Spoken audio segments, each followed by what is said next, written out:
Hello, hello, hello. Welcome to Venus RX. It's Lacey. This is where I talk about topics that are on my mind right now. Born in Weird, New Jersey, I just escaped Santeria, the Bronx, and I moved to the Netherlands. So I wanted to talk about how it's going in the Netherlands, what's the process like of moving to the Netherlands, but I also want to show you my McDonald's order because that's just what YouTubers do. They show you McDonald's in every freaking country. I'm going to talk about McDonald's in the Netherlands, which it is a bit different. What I have here is a mint lemonade that has been my favorite next to the Lipton sparkling iced tea. I'm like, oh my God, that is so good. It tastes like iced tea and soda at the same time. This is a lemonade, mint lemonade, and I love it. And they have something called the Big Tasty. I didn't get a Big Tasty today, but I tried it. But they got the spicy McChicken here. I think we might have had that in the US, but it was different. It was a red patty. Instead of this being a red patty, it's like a regular McChicken patty, but it got this spicy sauce on it, this nice spicy sauce, and it's like, it's good. Some of the McDonald's make it more spicy than others. And then we got the McFlurry here. Their McFlurries come in this like paper cup, and this is a pistachio McFlurry. I've seen a lot of desserts here that are made with pistachio. This is, yeah, one of my favorites. Pistachio is like one of my favorite freaking flavors. And it got some little crunchy bits in there. And it tastes kind of like that pistachio sauce from the Dubai bar. Like, that's pistachio cream. And the crunchy bits in it kind of taste like Ritz crackers, like pistachio flavored crackers. Yeah, there's actual pistachio in here, but then there's these like crunchy, sort of salty bits. The ice cream is smooth, creamy, vanilla. I did not get fries today because it's the summertime and your bitch be I be getting hot. Can't be calling myself the B word, so I went and I got a McDonald's side salad instead. They offer side salad or fries with most of the orders, so I got a side salad with some balsamic vinegar sauce. Usually I would get fries with the freak sauce. They got some special mayonnaise like sauce that you put on there on the fries, and it tastes really good.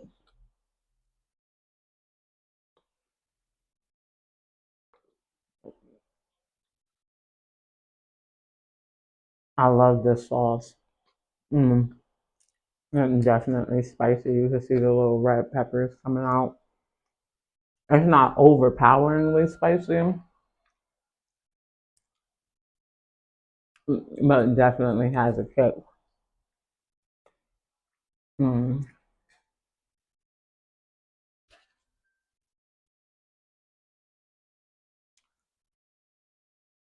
That's my mint lemonade. I'm trying to show you.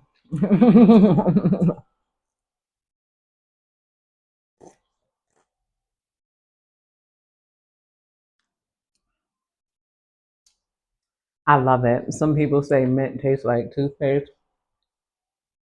but to me, it's so refreshing. I'm gonna finish up my meal, and then I'm gonna tell you more about my Netherlands experience, the immigration lawyers, and all of that.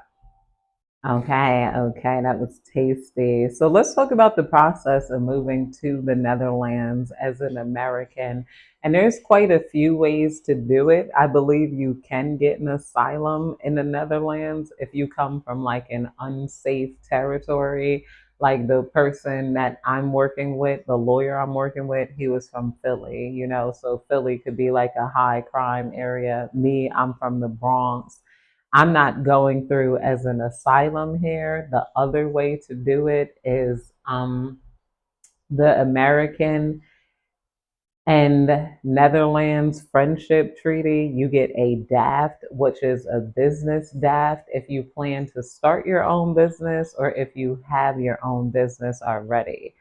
So, me, I already have a business that's not officialized, meaning I get paid as a YouTube creator for my other channel, Rose of Venus Tarot Hair. So I would have had to register anyway in America to pay taxes on that money. And then you got to register and you got to do your LLC. And then, you put it through the rankings. I didn't do any of that. I started the process of doing that in America.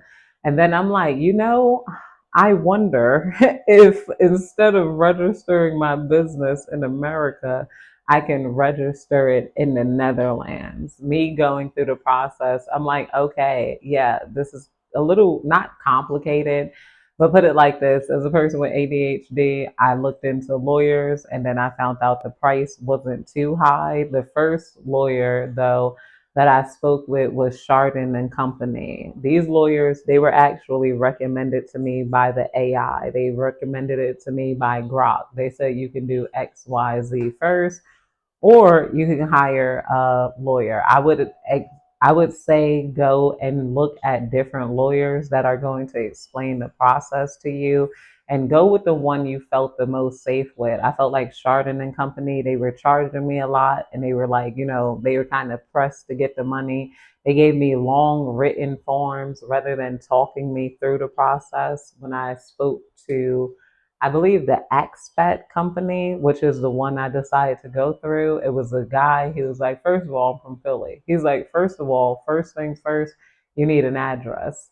He said, I'm going to set you up with a real estate agent to make sure you could get an address first so then you could register that address and so you're not spending a bunch of money on Airbnbs. I told them about Airbnb offering apartments. They were like, that's not an official apartment. Don't let anybody scam you. They will scam you. They will give you apartments more than what you're able to afford here. So maybe in the Netherlands, you could only have an apartment that's something based on your medium income. You could apply for an apartment that's about $2,000 a month, but then in the Airbnb, they might try to give you an apartment for like $3,000 a month, which is taking thousands of dollars more than they're allowed to take from you here. So he's like, it's better to work with a real estate agent, and they set me up with a real estate agent first. The real estate agent has to put you a profile, and then they find your apartment. You use that apartment to then file for your IBN number at the immigration, center. After you file for your IBN, you got to then have $5,000 to put in a business account here in the Netherlands. And you got to register your business with the MVK. You got to register your business and put $5,000 in a Dutch business account. And that $5,000 has to stay in that account the whole time that you're in the Netherlands. And that's also how you pay yourself. He's like, once you put all of your money in the Dutch business account, what you're going to do is pay yourself from that account. And then, and you'll pay yourself like your working fees, you pay yourself for your rent. And then there's something called the 30% rule here. So there's a 30% ruling for Americans, meaning that you don't pay taxes on 30% of your income. So only like the 70% of your income gets taxed, but 30% is untaxed. So you save money on taxes. And that's supposed to be for the entire time you're there here. To get the 30% ruling, you have to be making $66,000 or more a year, which is not a lot of money. I don't make a lot of money. I make enough to pay for rent for an apartment for me, an individual. And ironically enough, the thing about apartments in the Netherlands is that it's actually cheaper to live in a nice neighborhood than it is to live in any of the major cities. So you're not going to be living in a place like Rotterdam or Amsterdam or outright. I wish I could. Like you're not going to be living in any of the major cities unless you're paying $3,000 a month or more, especially Amsterdam, which I said is all right with me because my favorite city so far has been Roermond. I didn't want to tell people my current location, but I took a visit to Rotterdam, and if I don't get my apartment first, I'm probably going to go and try to spend a little time in Amsterdam and see how it is there. Rotterdam, there's definitely more. It's a mix of individual. My bad, I got a bubble in my throat. In Rotterdam, there seems to be more different types of individuals, whereas in Roermond, it seemed to be more older people, and they kept to themselves, and it was more whites and they're more older people, but there's also less people. Not that I don't want to be around white older people. I just found the land to be very beautiful. All of the castles, it's built like medieval town. I'm like, it's cheaper to live here, and this is so beautiful. I love the walking trails there. I love the demonic statues because I didn't feel out of place because of the demonic statues. I love that they got secret witch cults hiding out there. I also did like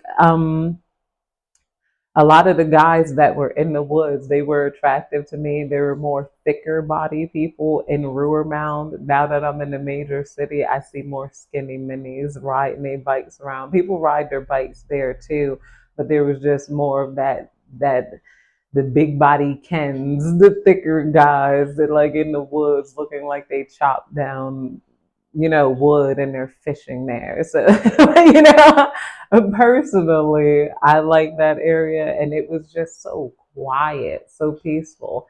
Here, it's less quiet. It's quiet and it's still peaceful, but you're more likely to get approached by more individuals here who like casual conversation. Hi, hi. Like that's how they approach you. Hi, hello. Like, I love it though and whatnot, but I do note that it's major city qualities here, and it's like more of the major city sort of mindset here, whereas Ruhrmound, I don't know how to explain that. It seems like it was just more slow moving than it and then here. As far as what else do I touch on? Okay, so and the rent is expensive across the Netherlands in general because of its safety. And every time I talk to people here, they're like, "No, yeah, I feel safe here. My whole life I felt safe." I'm like, and Netherlands kept popping up every time as a single woman. I kept searching for the safest place to live because living in the Bronx just was not it. But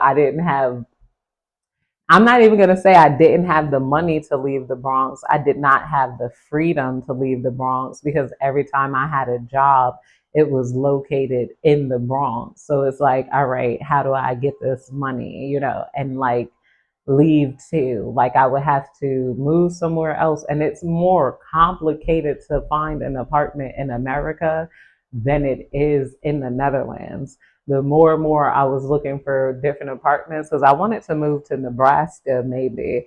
I'm like, Nebraska is a quiet place and you could get free land in Nebraska. That's another thing. Free land, not just the Netherlands. If you don't want to leave the country, they give free land out in Nebraska and in areas in the United States that are unpopulated. It's easier to find housing, and you could get free land, and you might could get some sort of voucher to start building your apartment. Once you get your land, though, I believe you got up to 5 months before you got to start building there. So you could buy the land and then you can start building slowly from there, get contractors and stuff like that. And I'm like, this is surprisingly cheap to build a house than to actually, like, um, find an apartment in a safe place in New York City, finding a Manhattan apartment. And then I started thinking about New York, and I'm like, it's really not safe nowhere. I'm like, you go to Manhattan, Upper West Side, you still got people sleeping out on the streets. I'm like, you still got people waiting for rich people to like dog them out and do things to them and stuff and whatnot. I'm like, so it's not, I don't know. I was like, yeah, I don't think I want to move there. And then they want credit card checks and background checks. I don't have a lot of credit, honestly. Not that I have bad credit, I just don't use credit cards. And I know that they're like, get a credit card, get a master, get a visa, and then you got, I'm like, that's too much. I'm like, I just give you the money, like, and I could pay the rent. Like, oh my goodness. But, yeah, that's what I noted about the process here. I got that type of lawyer who's trying to, now we're trying to find me an apartment. You don't have to necessarily find an apartment, though I do feel like that's best. I agreed. They're like, that's what you're going to do, blah, blah, blah. I'm like, thank you, sir.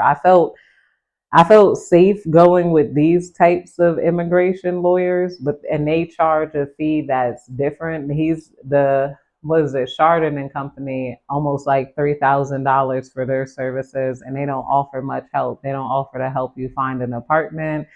The people I'm going with, they offer to help you find an apartment, to get an accountant, to help you set up your business, do this, this, and this. And all of his flat rate was about 1,500 euros here. And then the same thing with the the real estate agent. They pretty much charge you a first month's rent to find you an apartment here. And I'm trying to think if there's anything else I should touch on. Because yeah, outside of that, to do an asylum, I guess you would have to look up an asylum if you don't have any sort of business or you don't have like plans to start a business here. But that's about it. Outside of that, I love it here. Hasn't been too much going on, and that's what I love about it. It's not really too much. I haven't delved into dating. Yes, I get flirted with. There are Middle Easterns here. There's blacks. There's Jamaicans. I've seen Mexicans. I was looking for the other Spanish. I don't know. I'm like, is that a Puerto Rican? Is that a Dominican? I'm not sure. It could be a Middle Eastern. So but it does seem to be diverse enough. It's diverse enough to feel safe, but not diverse to the point where you feel like you're gonna get robbed. That's a perfect balance here. In the Bronx, you might feel like you might get robbed. If you don't know people around there, people don't know you and whatnot.